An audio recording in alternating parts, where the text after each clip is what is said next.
Hi, everyone, and welcome to this week's podcast for the week of the 22nd to the 28th of November.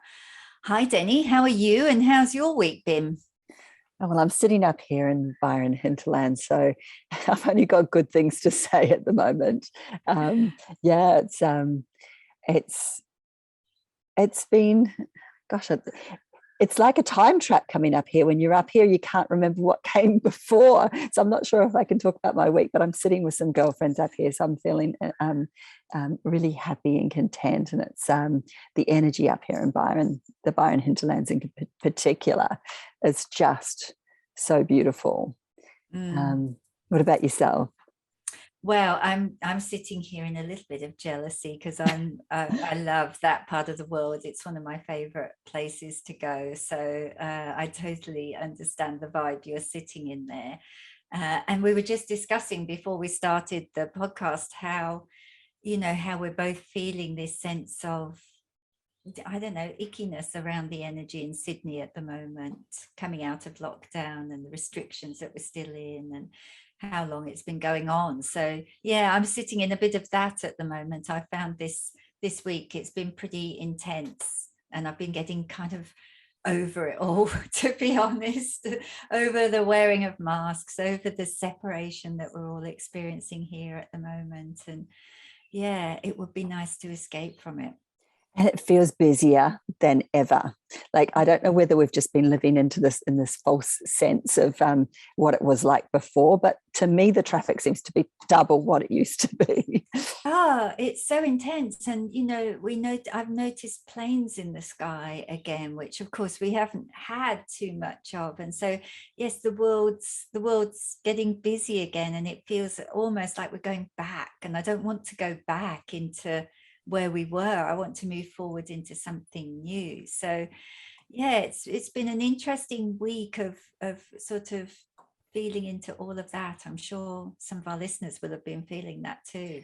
Yes, and yet I was also hearing on the news that there's so many big companies that are losing staff, that people just don't want to go back.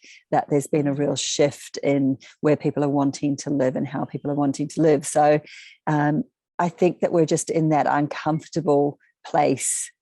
Certainly I'm going to speak to that this week, of the in-between. If it's not that, then what is it? And which bits fit from that and which bits don't, and how easy is it to move into something different? These are all kind of themes of the moment. Oh, absolutely. Well, I'll dive into the numerology and then we can look at the astrology as well, and then probably have a conversation around all of that, because it feels quite big this week in terms of the energy. I know from my perspective, looking at the numbers, there was a lot to sort of discuss, and I just thought, I don't actually know where to go with this, so I've decided just to focus on one theme, because I think that's a big theme in itself, and so we'll just see where we get to with that. So with the numerology this week, we're currently sitting in week 47 of 2021. So this is in the 8th week of that 10-week cycle I've been talking about now for 8 weeks, in which all the week numbers start with 4.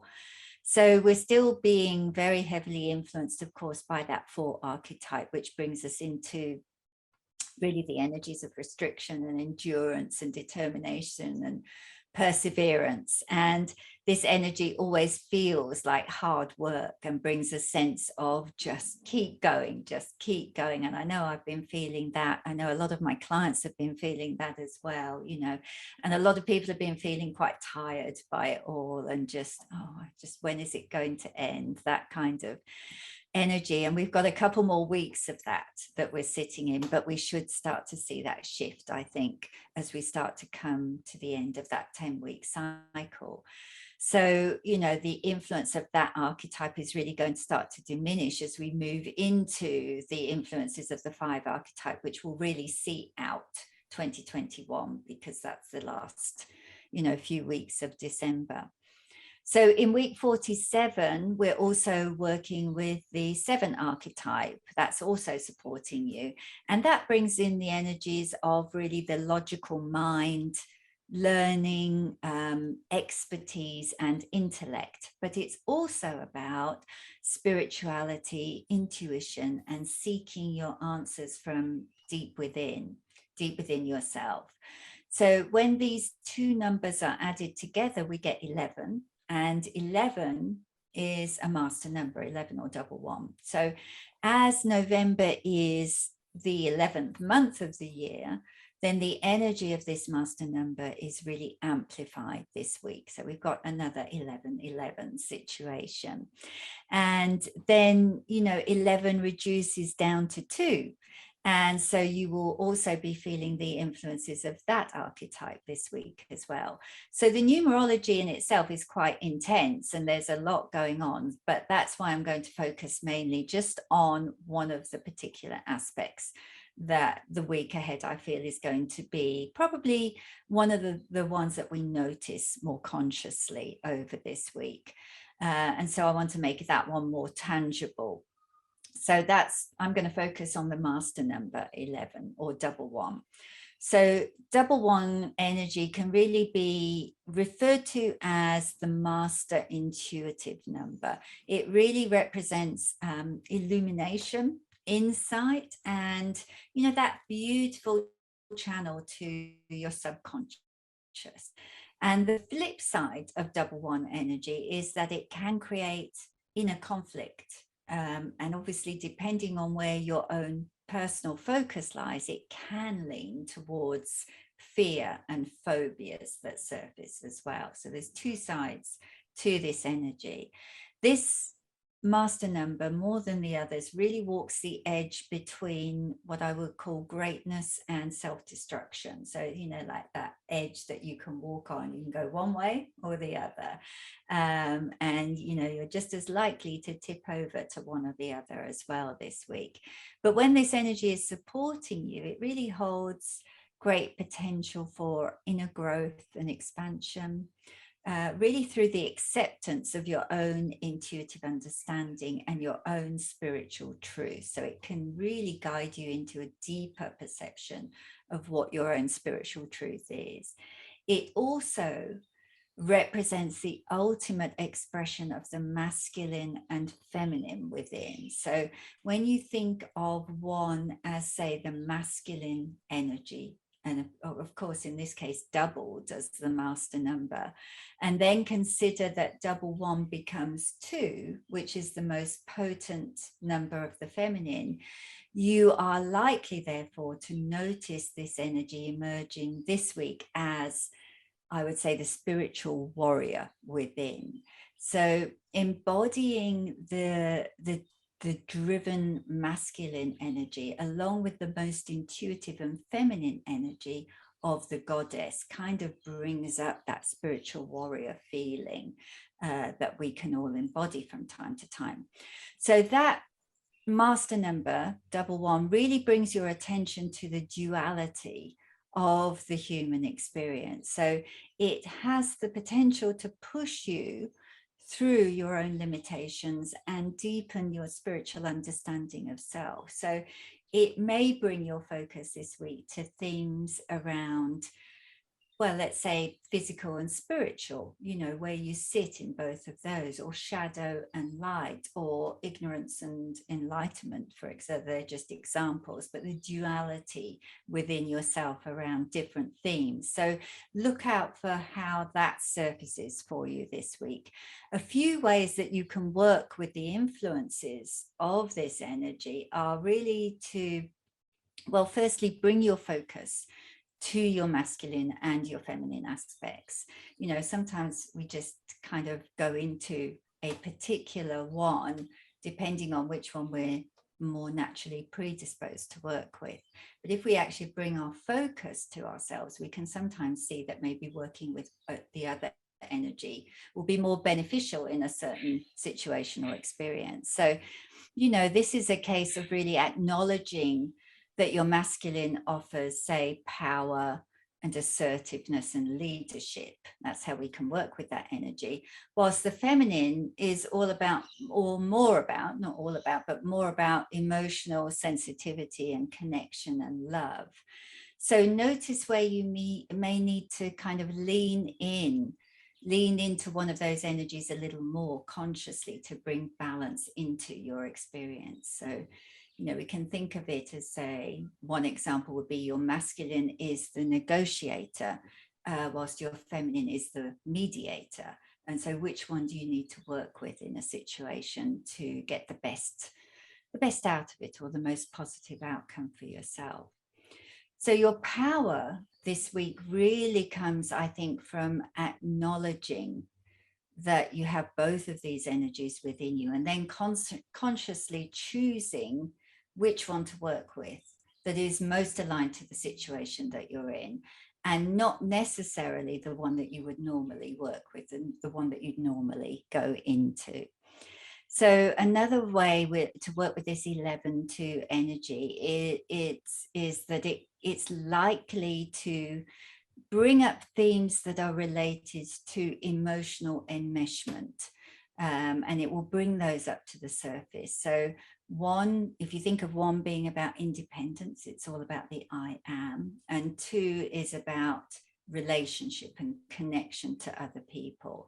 And that combination can really reveal a lot about your relationship with others. So during this week, it will be a great time to kind of observe how you are engaging with other people.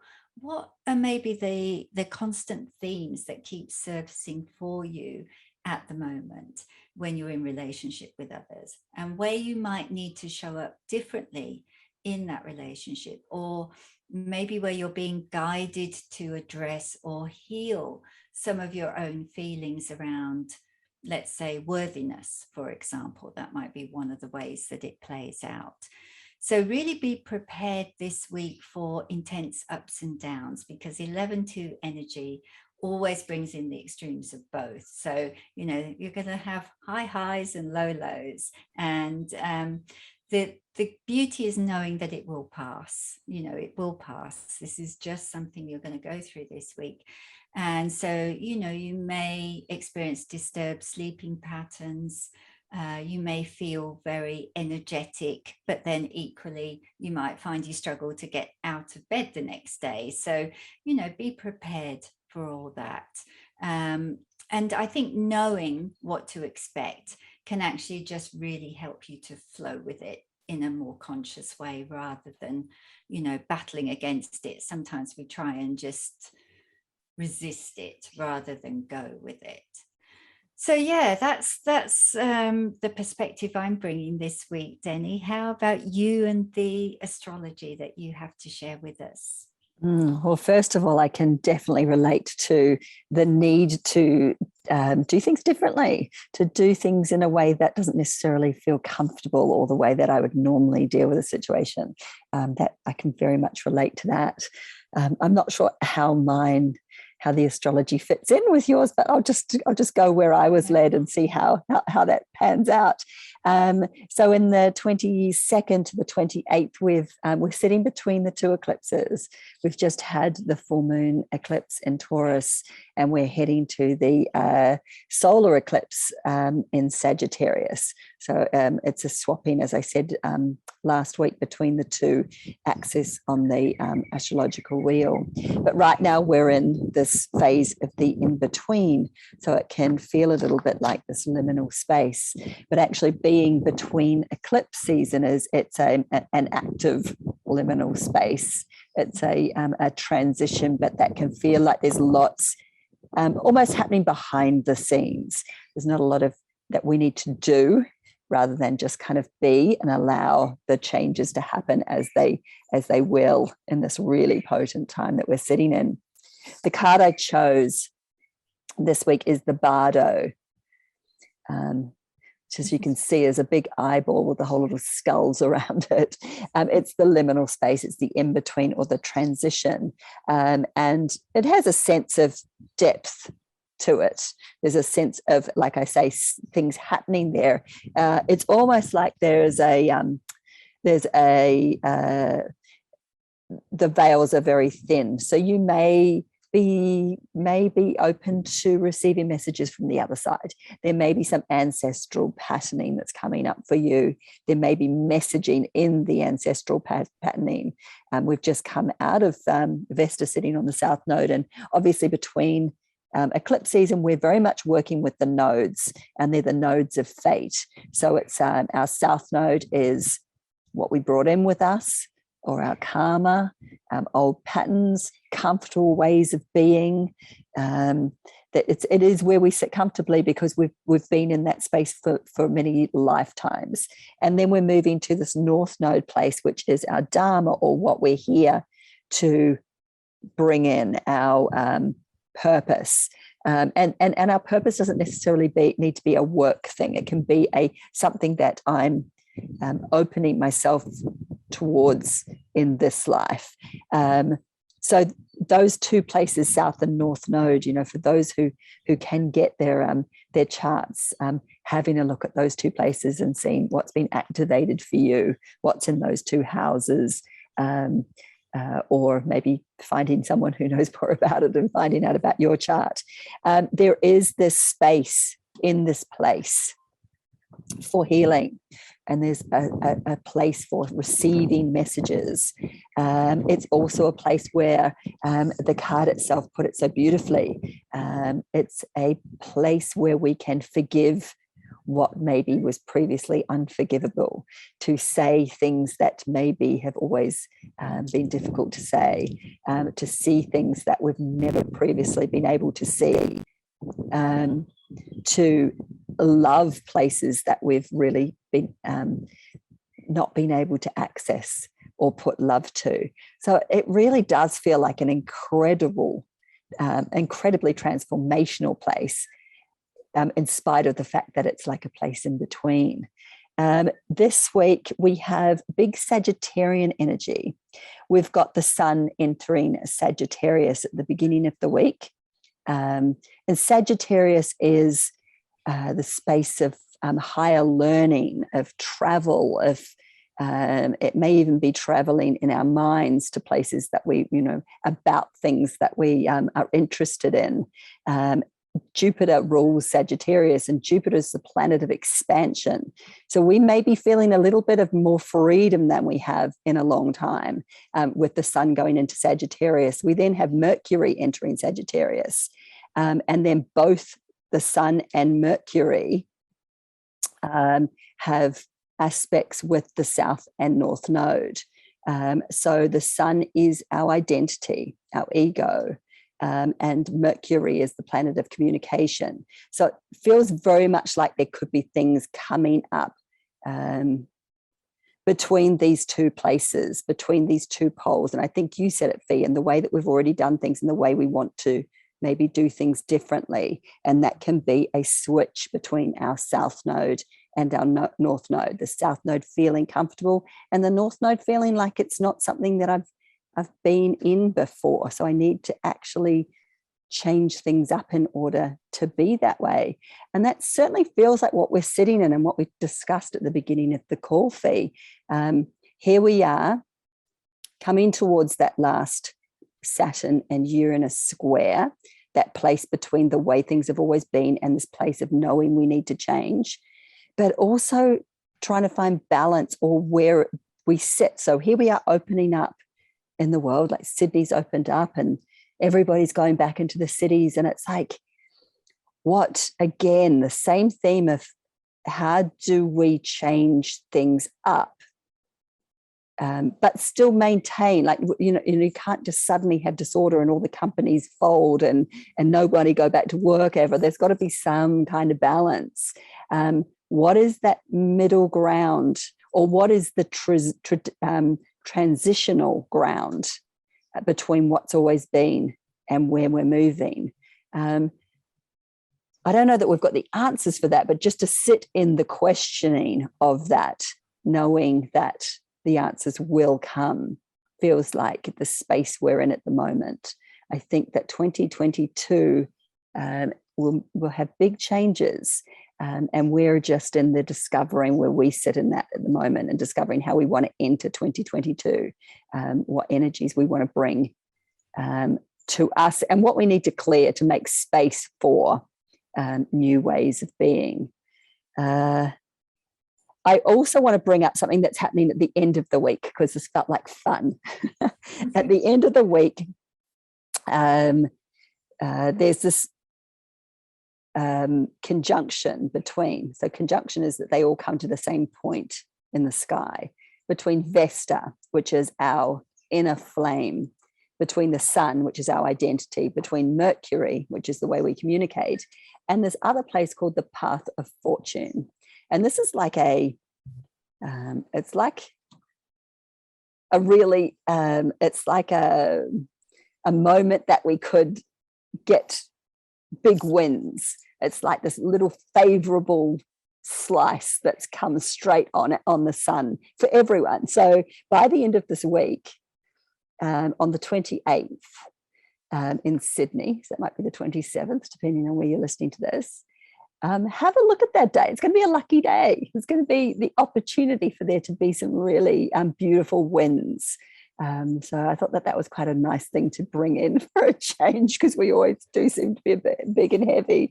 And I'd love to hear, I mean, I'm going to look out on that day next Sunday as to what might open up, to what luck I might be able to find. I might buy a lottery ticket or something in the hopes that that path of fortune opens up for me. Yeah, that's it for me this week. Beautiful. I love that we end on something really nice and light and positive. It gives us all something to look forward to. I mean, there is, I think, a lot of synchronicity in what you brought through there, and the numbers as well. And the liminal space is very definitely what it feels like, you know, and the liminal space is a very uncomfortable place to be. It's a very up and down sort of place. So I think those energies definitely align there. But also another aspect of 1111 is that it's an opening, it's a portal of opportunity. So maybe that is sort of part of what comes in on the 28th as well. So yes, a mixed bag, but it's going to get us where we need to go. That's for sure. Mm-hmm. I mean, my card that I pulled was talking about wind, the two of wind.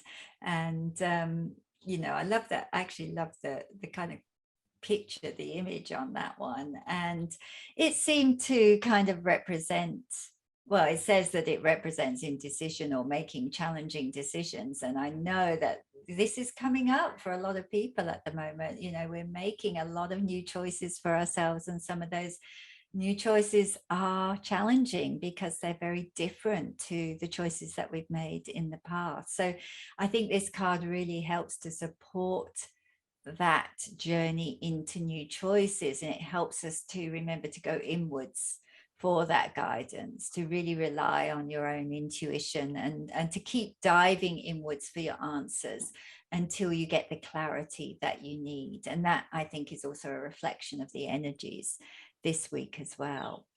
So yeah, very supportive in that respect.